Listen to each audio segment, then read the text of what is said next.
everyone, my name is Oi Kwan Cheon. You can call me Vicky. Today I'm excited to share with you something that's been changing the way we play, design, and even think about games. My topic is the impact of mobile games on traditional console gaming. Let's dive in. Here's what we'll be covering today.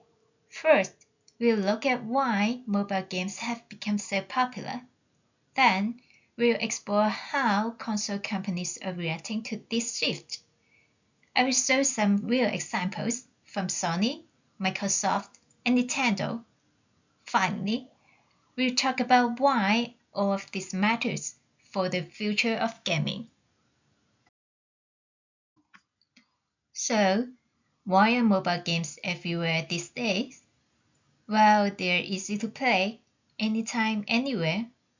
Whether you're on the bus, in bed, or waiting in line, your game is just one tap away. Most are free to download, which makes them super accessible. And the best part, almost everyone already has a smartphone, so you don't need to buy extra equipment. That's why mobile games have won over casual players and in huge numbers. Now, let's talk about the business side.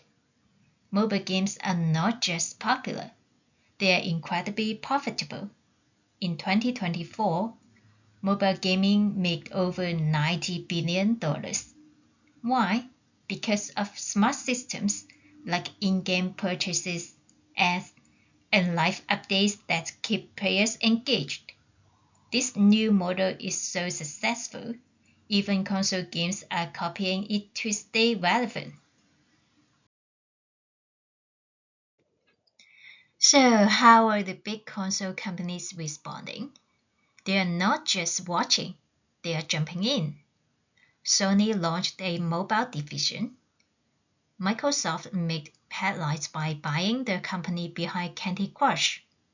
And Nintendo, known for its own consoles, created mobile hits like Pokemon Go.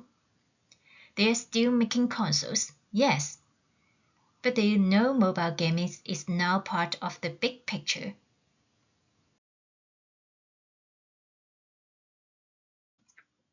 Let's not forget about how games are made and marketed.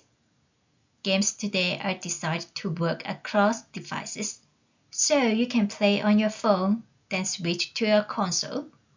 That's called cross-platform, and it's becoming the norm.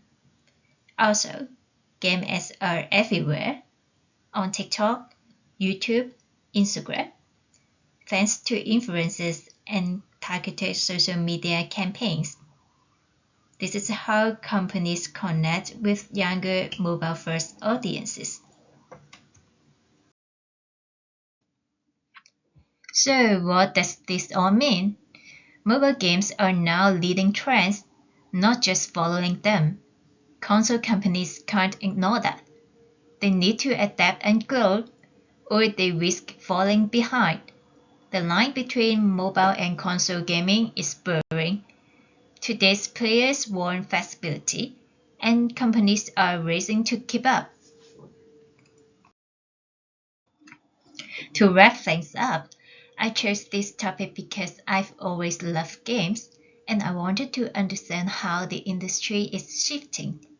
What I learned surprised me is mobile gaming isn't just growing, it's leading. I hope you now see how mobile games are not only changing how we play, but also how companies think, design, and market games. This trend is not slowing down, it's just the beginning. Everything I shared came from 5 great sources. I've put them in this line if you want to check them out. Thank you so much for listening to my presentation. I really enjoyed sharing what I learned with all of you. If you have any questions or thoughts, I'd be happy to hear them.